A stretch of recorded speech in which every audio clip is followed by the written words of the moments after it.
Hello students, कैसे हो आप सभी लोग। आपके अपने YouTube चैनल इजी साइंस पर मैं एक बार फिर से हाजिर हूं। आज की इस वीडियो में मैं आपके लिए लेकर आया हूं विमाओं के गुण और दोष। इससे पूर्व की वीडियो में मैंने आपके लिए बताया था कि विमेय सूत्र होता क्या है और किसी भी भौतिक राशि के लिए विमेय सूत्र किस प्रकार से ज्ञात किया जाता है। यदि आपने उस वीडियो को नहीं देखा था तो इस आई बटन पर क्लिक करके उस वीडियो को आप देख सकते हैं। वैसे इस वीडियो के डिस्क्रिप्शन बॉक्स में भी उस वीडियो का लिंक आपको मिल जाएगा। इस वीडियो में हम लोग अध्ययन करेंगे मुख्य रूप से विमाओं की उपयोगिताओं का और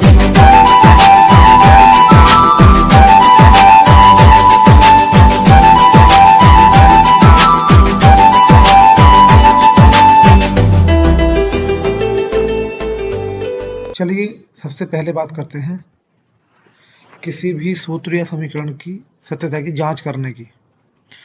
तो विमीय विधि से जांच कीजिए कि निम्न सूत्र सत्य है या नहीं। H बराबर हाफ GT। इस सूत्र के स्थान पर अन्य कोई भी सूत्र लिखा हो सकता है, लेकिन सत्यता की जांच करने का तरीका एक समान ही है। इसमें हम दोनों पक्षों की विमाएं ज्ञात करते हैं, यानी दाएं साइड की भी और बाएं साइड की भी। यदि ये दोनों विमाएं समान हैं तो समीकरण सत्य होगी, अन्यथा असत्य। देखिए, सबसे पहले हम चेक करते हैं बाएं पक्ष को। बाएं पक्ष में था h यानी ऊंचाई, तो बाएं पक्ष की विमा बराबर h यानी ऊंचाई की विमा, जो कि दूरी की विमा होती है, वो आती है L। दाएं पक्ष में है हाफ GT। यहाँ पर ध्यान देने की बात है, हाफ जो है वो विमाहीन राशि है, वो केवल अंक है, कोई भौतिक राशि नहीं, इसलिए अंकों की कोई विमा नहीं होती। तो यहाँ पर हाफ को छोड़ने के बाद केवल G और T की विमा हम ज्ञात करेंगे। G यानी गुरुत्वीय त्वरण की विमा होती है L T⁻², जबकि T यानी समय की विमा होती है T, कैपिटल T की घात 1। दोनों को जब हम एक साथ लाते हैं तो इसमें T⁻² और T⁻1 संयुक्त होकर बनती है -1, यानी -2 + 1 बराबर -1। तो इस प्रकार से ये आता है दाएं पक्ष का L T⁻1। अब देखिए, बाएं पक्ष की जो विमा थी वो आई थी L, जबकि दाएं पक्ष में आपको मिलता है L T⁻1। इस प्रकार दोनों ही पक्षों के जो विमीय सूत्र हैं वो समान नहीं आते, अलग अलग आते हैं। तो ये समीकरण हमारी सत्य नहीं है, असत्य यानी गलत है। यदि ये दोनों पक्षों की विमा एक समान होती तब ये समीकरण सही होती। चलिए आगे बढ़ते हैं एग्जाम्पल नंबर 2 की ओर। वृत्तीय गति में वस्तु पर लगने वाले बल F, वस्तु के द्रव्यमान m, वस्तु के वेग v तथा वृत्तीय पथ की त्रिज्या r पर निर्भर करता है। विमीय विधि से इस बल के सूत्र को व्युत्पन्न कीजिए। ध्यान से पढ़िए, यहाँ पर हमें बल का सूत्र प्राप्त करना है और ये जो बल F है वो अन्य 3 राशियों पर निर्भर करता है। वो राशियां हैं द्रव्यमान m, वस्तु का वेग v और वृत्तीय पथ की त्रिज्या r। यानी एक ऐसा सूत्र हमको प्राप्त करना है बल का जिसमें m, v और r हों। अब हमको ये पता नहीं है कि m, v और r किस प्रकार से आएंगी, कौन सी अंश में आएगी, कौन सी हर में आएगी, इसकी घात क्या होगी। तो जब भी हम इस प्रकार का कोई सूत्र ज्ञात करते हैं या हमको ज्ञात करना होता है विमीय विधि से, हम ये मान लेते हैं कि जो राशियां हैं उनकी अज्ञात घातें a, b, c हैं। जैसे कि मैंने यहाँ मान लिया है मैंने कि इस सूत्र में जो बल आएगा वो बल इन 3 राशियों पर m, v और r पर निम्न प्रकार निर्भर करता है। यानी मैंने मान लिया है F समानुपाती m की घात a, v की घात b, r की घात c। ये a, b, c अज्ञात घातें हैं, इन्हीं का हमको मान ज्ञात करना है। हमको नहीं मालूम कि इस सूत्र में m की घात 1 आएगी या 2 आएगी, या इसी प्रकार v की घात 1 आएगी, 2 आएगी, -1, -2 क्या घात आएगी। तो इसी प्रकार से r की घात भी अज्ञात है। हमने मान लिया है F समानुपाती m की घात a, v की घात b, r की घात c। इस समानुपाती को यहाँ से हम हटाते हैं तो हमको मिलता है F बराबर K, m की घात a, v की घात b, r की घात c। ध्यान रखिए, एक महत्वपूर्ण बात यहाँ पर यह है कि जो नियतांक हमने लिया है K समानुपात को हटाने के बाद, वो एक विमाहीन नियतांक है। यानी इस K का मान कुछ भी हो सकता है, लेकिन इस के की कोई भी विमा नहीं होगी, यानी इसका विमा सूत्र नहीं होगा।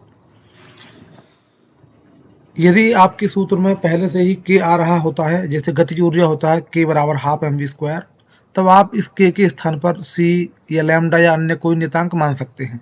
मेरे सूत्र में एफ, एम, वी और आर हैं, के कहीं भी नहीं था, इसलिए मैंने इसे के मान लिया है। तो ये जो भी आप नियतांक मानेंगे वो विमाहीन होगा, ये ध्यान रखेंगे आप। अब देखिए इस समीकरण 1 में हम क्या करते हैं, दोनों पक्षों के जो सूत्र हैं वो निकाल लेते हैं। यानी एक बार फिर देखिए, बाएं तरफ है समीकरण 1 में एफ और दाएं तरफ है एम यानी द्रव्यमान, वेग यानी वी और आर यानी पथ की त्रिज्या। इनके हम लिखेंगे विमेय सूत्र, और जो के है वो विमाहीन है, उसका कोई सूत्र होता ही नहीं है। तो यहाँ लिखा है हमने समीकरण 1 में दोनों तरफ के विमेय सूत्र लिखने पर, बाएं तरफ था बल, और बल का विमेय सूत्र होता है एम एल टी की घात -2। दाएं तरफ था द्रव्यमान की घात ए, तो विमेय सूत्र हो जाएगा एम की घात ए। उसके बाद था वेग की घात बी, वेग का सूत्र होता है एल टी की घात -1। और फिर था आर की घात सी, आर मतलब त्रिज्या, जिसका विमेय सूत्र होता है एल। तो इस प्रकार दाएं तरफ एम की घात ए, वी की घात बी, आर की घात सी में हमने जब विमेय सूत्र लिखे तो हमको मिलता है ये एम की घात ए, एल टी की -1 की घात बी और एल की घात सी। अब इनको हम सरल करते हैं, इन घातों को नीचे लेकर के आते हैं, तो ये हो जाता है एम की घात ए। ऐसे ही ये बी घात जब नीचे आएगी तो ये एल और टी दोनों पर लगेगी, यहाँ हो जाएगा एल की घात बी, टी की घात -बी। इस घात को नीचे लाएंगे तो जो नीचे घात है पहले से ही उसकी गुणा हो जाएगी। जब घातांक पर घातांक होता है डबल, तो उनकी परस्पर गुणा होती है। तो यहाँ है टी की घात -1 गुणा बी, ये हो जाएगा टी की घात -बी। इसी प्रकार एल की घात 1 है, जो लिखा नहीं है हमने, 1 को लिखते नहीं है, तो ये हो जाएगा एल की घात सी।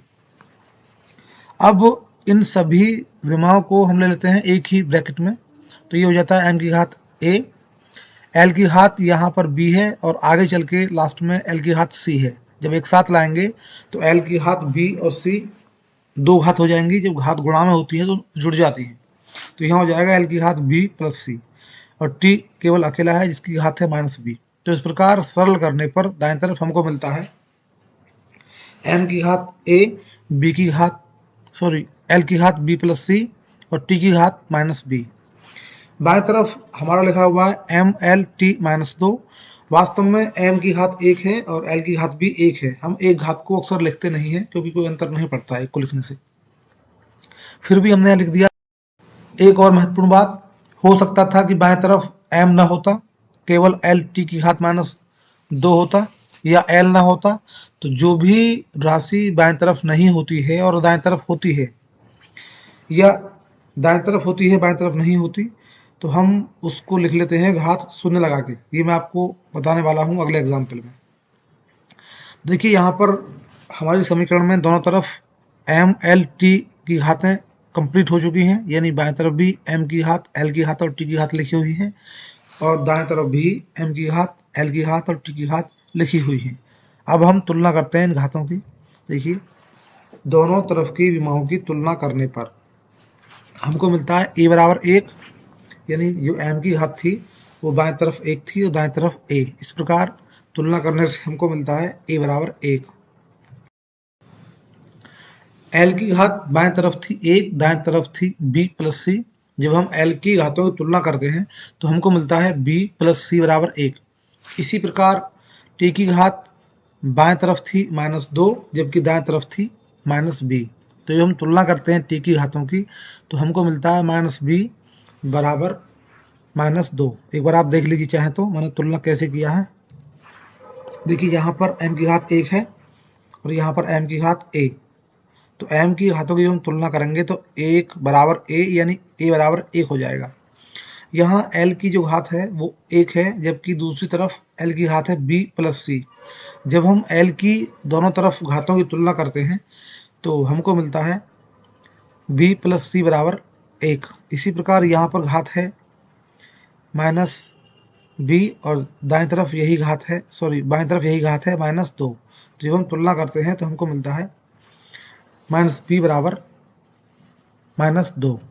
तो ये तुलना करने से हमको समीकरण 3 मिलती हैं, a बराबर 1, b प्लस सी बराबर 1 और माइनस बी बराबर 2। देखिए a तो निकल ही चुका है 1, यहाँ से माइनस हम जब कैंसिल करते हैं तो हमको मिलता है b बराबर 2। इस b का मान रखते हैं यहाँ पर हम, तो हमको मिलता है 2 प्लस सी बराबर 1, अर्थात सी बराबर 1 माइनस 2 बराबर माइनस 1। तो इन समीकरणों से हमको ए, बी और सी के मान मिल जाते हैं इंडिपेंडेंट। ए बराबर होता है 1, बी बराबर 2 और सी बराबर माइनस 1।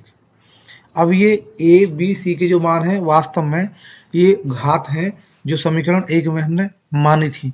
समीकरण 1 में आपको फिर दिखाता हूँ, एक बार देखिए। ये समीकरण 1 है हमारी, ये जो मानी थी हमने। इसी समीकरण में मैं रखूँगा यहाँ ए का मान यानी 1, v का मान यानी 2 और c का मान यानी माइनस 1।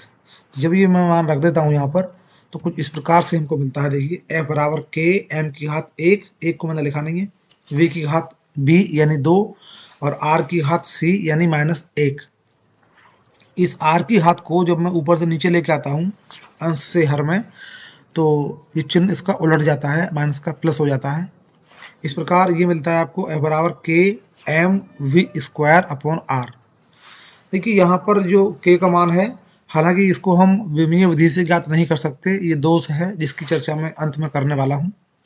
लेकिन प्रैक्टिकली हम देखें तो इस k का मान 1 आता है। तो इस k का मान 1 रख देने से हमको मिलता है f बराबर m v square upon r। तो इस प्रकार ये फाइनली सही सूत्र है जो कि इस एग्जाम्पल में निकल के आता है, f बराबर m v square upon r। सरल लोलक का आवर्तकाल निम्न प्रकार दिया गया है, t बराबर 2 पाई एल अपॉन जी। विमीय विधि से इस सूत्र की सत्यता की जांच कीजिए। यदि सूत्र असत्य हो तो विमीय विधि से सही सूत्र प्राप्त कीजिए। देखिए आपने अभी जो पढ़ा एग्जाम्पल नंबर 1 और एग्जाम्पल नंबर 2, उन्हीं पर बेस्ड है ये सवाल। पहले हम एग्जाम्पल नंबर 1 की तरह इसका टेस्ट करेंगे कि सूत्र सही है या नहीं। उसके पश्चात यदि सूत्र सही नहीं होगा तो एग्जाम्पल 2 के आधार पर सत्य सूत्र प्राप्त करेंगे। तो यहाँ एक बात नोट कर लीजिए, 2 एक अंक है, इसकी कोई विमा नहीं होती, और पाई भी एक संख्या होती है, उसकी भी कोई विमा नहीं होती। तो जब हम इस सूत्र में विमीय सूत्र निकालेंगे तो 2 और पाई को छोड़ देंगे, क्योंकि 2 और पाई की कोई भी विमा नहीं होगी। चलिए देखिए कैसे करते हैं इसको हम। इसमें सबसे पहले हम लिखते हैं बाएं पक्ष की विमा यानी टी की विमा। टी समय होता है तो इस प्रकार टी की विमा आती है कैपिटल टी। दाएं पक्ष में था 2 पाई एल अपॉन जी। 2 पाई की कोई विमा नहीं होगी, केवल एल अपॉन जी इस राशि की विमा होगी, यानी एल की विमा अपॉन जी की विमा। एल यहाँ लंबाई है जिसकी विमा होती है कैपिटल एल, और जी है गुरुत्वीय त्वरण जिसकी विमा होती है एल टी की घात माइनस 2। लेकिन ये जी अपॉन में है यानी नीचे है हर में। जब हम इसको ऊपर ले जाएंगे तो जो भी इसकी विमा थी उनके जो चिन्ह हैं वो बदल जाएंगे प्लस माइनस आपस में। यानी जी अगर नीचे होता तो इसकी विमा होती एल टी की घात माइनस 2, लेकिन जब हम इसको ऊपर ले जाते हैं तो ये हो जाता है एल की घात माइनस 1 टी की घात प्लस 2। अब पहले ब्रैकेट में है एल यानी एल की घात 1 और दूसरे ब्रैकेट में है एल की घात माइनस 1। जब हम दोनों घातों को एक साथ लाते हैं तो ये आता है एल की घात 0 टी की घात 2। एल की घात 0 का मान 1 होता है, 1 को हम लिखते नहीं है तो ये बचता है टी की घात 2। देखिए आप बाएं पक्ष की विमा आई थी टी और दाएं पक्ष की विमा आती है टी स्क्वायर। इस प्रकार दोनों पक्षों की विमा एक समान नहीं है, इसलिए ये सूत्र सही नहीं है। अब हम सही सूत्र प्राप्त करते हैं। देखिए पहले की तरह हम मान लेते हैं कि सही सूत्र मान लीजिए टी समानुपाती एल की घात ए जी की घात बी है। यदि इसमें और कोई राशि तीसरी भी होती तो हम मान लेते हैं उसकी घात भी सी। तो यहाँ दो राशि हैं एल और जी, इनकी जो घातें आएंगी हमको पता नहीं है, हमने एल की घात ए मान लिया है और जी की घात बी मान लिया है। यहाँ हमें ए और बी के ही मान ज्ञात करने हैं। समानुपाती हटाते हैं तो यहाँ आता है बराबर के साथ एक नियतांक, यानी हमको मिलता है टी बराबर के एल की घात ए जी की घात बी। यहाँ पहले ही की तरह के एक नियतांक है जो कि विमाहीन है, यानी इसकी कोई भी विमा नहीं होगी। जब भी हम इस नियतांक को लेकर के आते हैं समानुपाती हटाने के लिए तो ये नियतांक विमाहीन होता है। इसका आंकिक मान चाहे जो हो सकता है, लेकिन इसकी कोई भी विमा नहीं होगी। तो अब हम पहले की तरह दोनों पक्ष की विमाएँ रखते हैं और तुलना करते हैं कुछ इस तरीके से। देखिए बाएं पक्ष में था टी, विमा रखने पर आता है कैपिटल टी। दाएं पक्ष में था एल यानी लंबाई की घात ए और जी यानी त्वरण की घात बी। तो मैंने यहाँ एल और जी के विमेय सूत्र लिख दिए हैं। लिखने पर आता है एल की घात ए और एल की घात बी टी की घात -2b। ये बी को हम नीचे ले आते हैं, एल और टी पर लगा देते हैं। एल पहले ब्रैकेट में है ए घात में और दूसरे ब्रैकेट में है एल बी घात में। जब हम दोनों को एक साथ लाते हैं तो ये आता है एल की घात ए गुणा एल की घात बी। गुणा करने पर घातें जुड़ जाते हैं यदि एक समान आधार हो तो यहाँ पर आता है एल की घात ए प्लस बी और टी की घात -2b। देखिए एक महत्वपूर्ण बात है, मैंने नोट लगा रखा है इसीलिए। बाएं पक्ष में केवल टी था, जबकि दाएं पक्ष में हमको मिलता है एल अतिरिक्त, टी के साथ साथ एल भी मिल रहा है, जबकि बाएं पक्ष में एल नहीं था। तो हमने समान करने के लिए बाएं पक्ष में भी एल लिख दिया है 0 घात लगाकर, क्योंकि किसी भी संख्या की घात हम लगाते हैं 0 तो उसका मान 1 होता है। 0 के अतिरिक्त यानी 0 ना हो, कोई भी संख्या हो, उसकी घात 0 का मान सदैव 1 होता है। तो इस प्रकार एल की घात 0 का मान भी 1 होता है। यहाँ एल के अलावा एम भी आ सकता था। किसी सूत्र में हो सकता है कि दाएं पक्ष में एम एल टी आ रहा हो, लेकिन बाएं पक्ष में केवल एक ही आ रहा हो, एम या एल या टी। तब इसी प्रकार से आप समान करने के लिए जो नहीं है उसको घात शून्य लगाकर लिख सकते हैं। जैसे मान लीजिए यहाँ पर एम भी होता, यहाँ है नहीं वैसे, मान लीजिए एम होता इस तरीके से, तो यहाँ पर भी आप एम की घात लगाते 0 यहाँ पर, लेकिन अब तो नहीं है, कोई बात नहीं। अब यहाँ हम अगर देखें दोनों तरफ की घातों की तुलना करें तो एल की घात दाएं तरफ है ए प्लस बी और बाएं तरफ है एल की घात 0। इस प्रकार हमको मिलता है ए प्लस बी बराबर 0। टी को हम अगर देखें तो टी की घात दाएं तरफ है -2b और बाएं तरफ है 1। दोनों की तुलना करते हैं तो हमको मिलता है -2b बराबर 1। ये दो समीकरण हमको मिल जाती हैं, ए प्लस बी बराबर 1 और -2b बराबर 1। इनको हम हल कर लेते हैं तो यहाँ से पहले 2b निकाल लीजिए। 2b में b निकालेंगे तो -2 का भाग कर देंगे दाएं तरफ को, तो हमको मिलेगा b बराबर -1/2। इसका मान जो हम रखते हैं a प्लस बी बराबर 0 में यहाँ, तो हमको मिलता है a का मान +1/2। इस प्रकार a और b के मान हमको मिल जाते हैं। इन मानों को यानी a और b के मानों को हम समीकरण 1 में रखते हैं। समीकरण हमारी थी t बराबर k l की घात a g की घात b। उस समीकरण में a के स्थान पर 1/2 और b के स्थान पर -1/2 रखते हैं, तो ये मिलता है हमको ये t बराबर k l की घात हाफ g की घात -हाफ। देखिए इस g को अगर मैं नीचे ले जाता हूँ बटे में हर में, तो ये g की घात -1/2 से +1/2 हो जाती है, यानी l की घात 1/2 अपॉन में आएगी g की घात 1/2। इस प्रकार l अपॉन g को हम एक साथ लिख सकते हैं इस तरीके से, घात 1/2। इसमें ध्यान रखिए आप, जब भी कहीं घात होती है 1/2 या हाफ, तो उसका मतलब होता है स्क्वायर रूट या वर्गमूल। तो l अपॉन जी की घात यहाँ आ रही है 1/2 यानी हाफ, तो इसका मतलब ये है कि l अपॉन जी स्क्वायर रूट है, ये स्क्वायर रूट के अंदर आएगा, वर्गमूल है ये। तो ये मिलता है हमको t बराबर k रूट में l अपॉन जी। देखिए प्रयोगों के आधार पर हम देखें तो k का मान हमको मिलता है 2π। विमीय विधि से इसका मान हम ज्ञात नहीं कर सकते, तो यहाँ इस सूत्र की हम यदि बात करें तो k का मान हमको मिलता है 2π। अलग अलग सूत्रों में k का मान अलग अलग होता है, ऐसा नहीं है कि हर बार ही k का मान 2π होगा। पिछले सूत्र में k का मान 1 आया था, यहाँ पर k का मान 2π आएगा। यदि मैं इस k के मान यानी 2π को रखता हूँ समीकरण फर्स्ट में और a b के मान रखता हूँ हल करने पर, हमको मिलता है t बराबर 2π स्क्वायर रूट में l अपॉन जी। तो ये किसी भी पेंडुलम का सही सूत्र है जो कि l अपॉन जी पर निर्भर करता है, कुछ इस तरीके से। चलिए आगे बढ़ते हैं। MKS पद्धति में बल का मात्रक न्यूटन है तथा CGS पद्धति में बल का मात्रक डाइन है। विमीय विधि से सिद्ध कीजिए कि 1 न्यूटन बराबर होता है 10⁵ डाइन। देखिए MKS शॉर्ट फॉर्म है मीटर किलोग्राम सेकंड की, यानी लंबाई नापी जाती है मीटर में, द्रव्यमान किलोग्राम में और समय सेकंड में। तब हम उस पद्धति को बोलते हैं मीटर किलोग्राम सेकंड, शॉर्ट में हम लिखते हैं MKS। इसी प्रकार जब हम लंबाई को मापते हैं सेंटीमीटर में, द्रव्यमान को ग्राम में और समय को सेकंड में, तब हम उस पद्धति को कहते हैं centimetre gram second system. Short में हम बोलते हैं CGS सिस्टम। इसी प्रकार एक अन्य पद्धति होती है FPS, इसमें लंबाई मापी जाती है फुट में, द्रव्यमान पाउंड में और समय सेकंड में। उसको हम शॉर्ट में बोलते हैं FPS सिस्टम या FPS पद्धति, जिसे हम ब्रिटिश पद्धति भी कहते हैं। तो इसमें हम देखिए क्या करते हैं। सबसे पहले हम लिख लेते हैं पहली पद्धति में भौतिक राशि का मान न्यूटन था। जो एक है वो एक के स्थान पर 2 न्यूटन, 10 न्यूटन, 20 न्यूटन कुछ भी हो सकता था।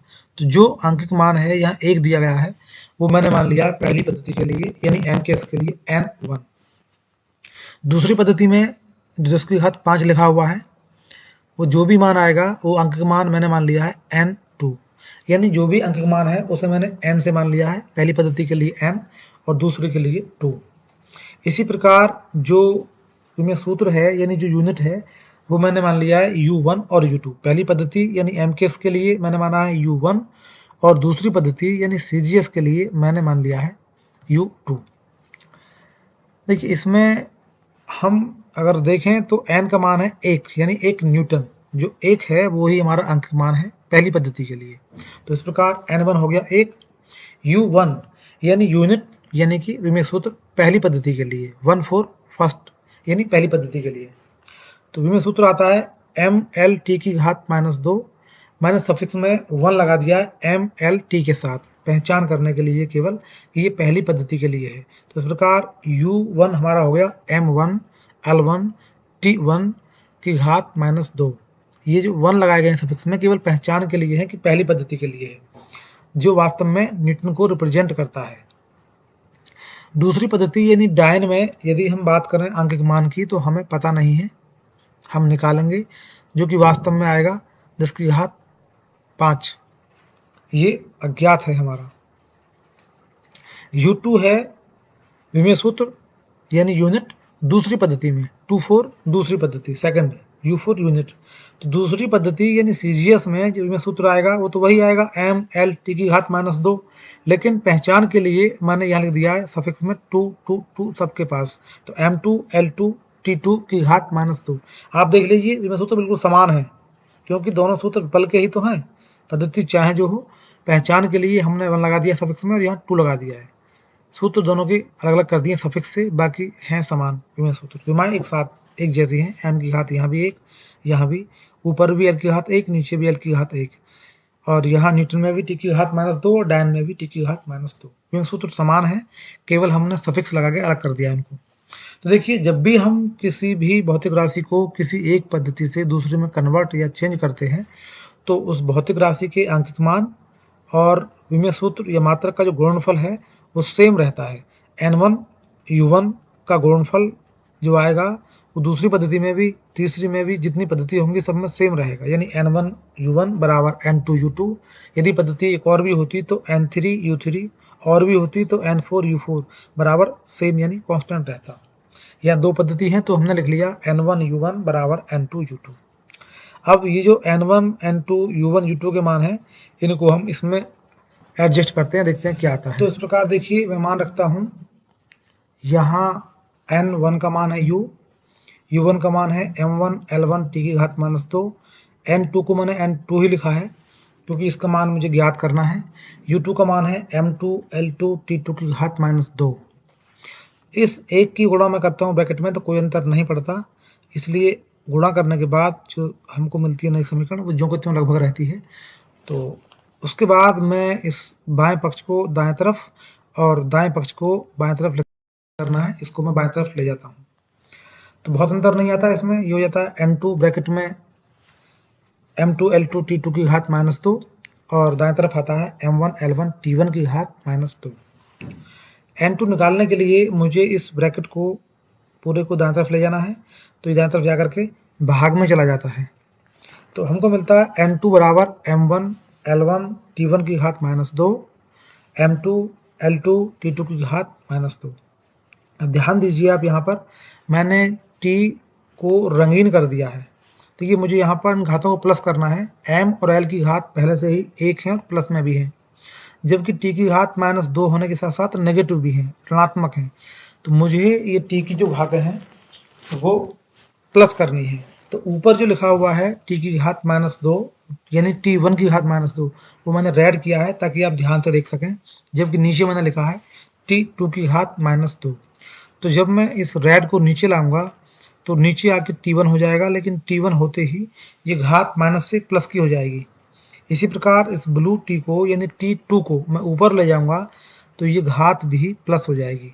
तो इस प्रकार t1 और t2 को ऊपर नीचे करने से दोनों की घातें प्लस हो जाती हैं। ऊपर से नीचे आने पर प्लस हो जाता है माइनस का, और t2 जो है वो नीचे से ऊपर जाने पर प्लस हो जाता है। देखिए कुछ इस तरीके से, देखिए आपके सामने दोनों पेज एक साथ हैं, ये देखिए ध्यान से। तो ऊपर जाने पर हो जाता है t2 स्क्वायर, क्योंकि नीचे -2 था, ऊपर प्लस हो गया। इसी प्रकार जो t1 है वो नीचे आता है तो हो जाता है t1 स्क्वायर। तो समीकरण हमने इसको 1 मान लिया है, और समीकरण 1 आपके सामने है। देखिए इसमें जितनी भी घातें हैं m, l और t की, वो सभी घातें प्लस में हैं, आप देख पा रहे हैं। तो इस प्रकार n2 मिलता है आपको m1 l1 t2 square upon में m2 l2 t1 स्क्वायर। देखिए यहाँ ध्यान दीजिए, m1 था m केस पद्धति के लिए, जबकि m2 था CGS पद्धति के लिए। m1 रिप्रेजेंट करता है किलोग्राम को, जबकि m2 रिप्रेजेंट करता है ग्राम को। तो इस प्रकार हम लिख सकते हैं कि m1 बराबर 1000 m2, क्योंकि 1 किलोग्राम बराबर होता है 1000 ग्राम। ये m1 किलोग्राम है जबकि m2 ग्राम है।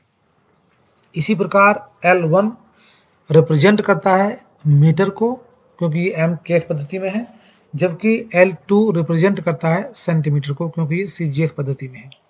तो इस प्रकार L1 जो हो जाएगा हमारा, वो हो जाएगा 100 L2 यानी 100 L2। T1 और T2 एक समान है, क्योंकि M के S पद्धति में भी S का मतलब सेकंड से है, यानी टाइम को नापते हैं सेकंड में, और CGS पद्धति में भी S का मतलब सेकंड से है, यानी CGS पद्धति में भी समय को मापते हैं सेकंड में। तो दोनों ही पद्धतियों में समय नापा जाता है सेकंड में, दोनों में ही विमीय सूत्र एक समान रहता है, इसलिए T1 और T2 एक समान है। अब M1, L1 और T1 के मान मैं रखता हूँ समीकरण 1 में। तो देखिए कुछ इस तरह मिलता है आपको, ये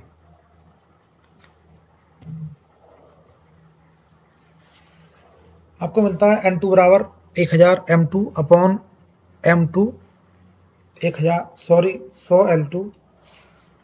तो आपको मिलता है कुछ इस तरीके से, ये देखिए क्या मिलता है आपको मिलता है N2 बराबर 1000 M2 upon M2, 100 L2 upon L2, T2 upon T2। M2 से M2 कैंसिल हो जाता है, L2 से L2 कैंसिल हो जाता है, T2 से T2 कैंसिल हो जाता है। कैंसिल होने के बाद आपको मिलता है 1000 गुणा 100 गुणा 1, यानी 1,00,000 मिलता है, जिसे हम लिखते हैं घात के रूप में, तो लिखा जाता है 10 की घात 5। इस प्रकार N2 यानी दूसरी पद्धति में यानी CGS में आंकिक मान क्या था बल का, वो आपको मिल जाता है 10 की घात 5। तो हमारा सूत्र था N1 U1 बराबर N2 U2। N1 था 1 यानी 1 न्यूटन, U1 था न्यूटन, N2 निकाल लिया हमने, और U2 है डायन यानी दूसरी पद्धति यानी CGS में बल का मात्रक। इस प्रकार हमको मिलता है 1 न्यूटन बराबर 10 की घात 5 डायन। चलिए आगे बढ़ते हैं। आगे एक एग्जाम्पल दिया है मैंने आपके लिए। MKS पद्धति में ऊर्जा का मात्रक जूल है तथा CGS पद्धति में ऊर्जा का मात्रक अर्घ है। विमीय विधि से ज्ञात कीजिए कि 20 जूल में कितने अर्घ होंगे, यानी 20 जूल बराबर कितने अर्घ। इस सवाल को आप खुद करिए और कमेंट बॉक्स में इसका आंसर जो भी आएगा ज़रूर लिखिए। यदि आपने समझ लिया है तो इस सवाल का आंसर कमेंट बॉक्स में ज़रूर लिखिए। चलिए आगे बात करते हैं विमाओं के दोषों की। देखिए विमाओं में कुछ ड्रॉबैक्स यानी कुछ दोष हैं। 4 महत्वपूर्ण दोष मैं आपके लिए बता रहा हूँ। नंबर 1 तो यह है कि किसी भी समीकरण या सूत्र में यदि आता है कोई फंक्शन ट्रिग्नोमेट्रिकल, लघुगणकीय या एक्सपोनेंशियल यानी चरघातांकी पद, साइन कॉस टेन थीटा या लॉग या e की पावर x, इस तरीके का कोई भी फंक्शन गणितीय आता है, तब हम इस समीकरण या इस सूत्र की जांच नहीं कर सकते और न ही विधि से इस सूत्र की हम स्थापना कर सकते।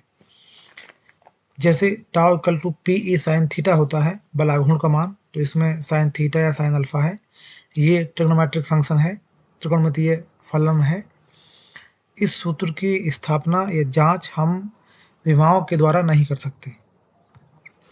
नंबर 2 की यदि हम बात करें तो किसी भी भौतिक राशि में यदि कोई एक राशि अन्य राशियों पर निर्भर करती है 3 से अधिक, जैसे यहाँ पर देखिए आप F बल है, एक भौतिक राशि है, ये 3 से अधिक राशियों पर निर्भर करती है। नंबर 1 इसमें G है, नंबर 2 M कैपिटल M है, नंबर 3 स्मॉल m और नंबर 4 है R। तो इस प्रकार ये जो बल F है वो 4 भौतिक राशियों पर निर्भर करता है। यदि ये 4 के बजाय 1, 2 या 3 पर निर्भर करता तो हम आसानी से सूत्र की स्थापना कर सकते थे, जैसे कि हमने अभी एग्जाम्पल पीछे दिया भी है आपको F बराबर mv² का। उसमें 3 ही राशियों पर F निर्भर करता है, number 1 m, number 2 v, number 3 r। जबकि यहाँ इस सूत्र में ये बल 4 भौतिक राशियों पर निर्भर करता है।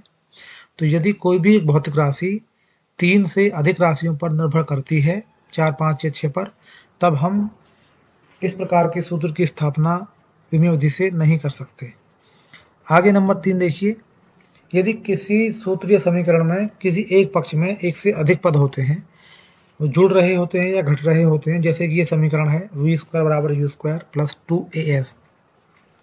इसी प्रकार होती है बर्नौली की समीकरण, और अन्य कई सूत्र भी इस तरीके के होते हैं जिसमें दाएं या बाएं पक्ष में 2 से अधिक पद आपस में जुड़े होते हैं या उनमें अंतर होता है।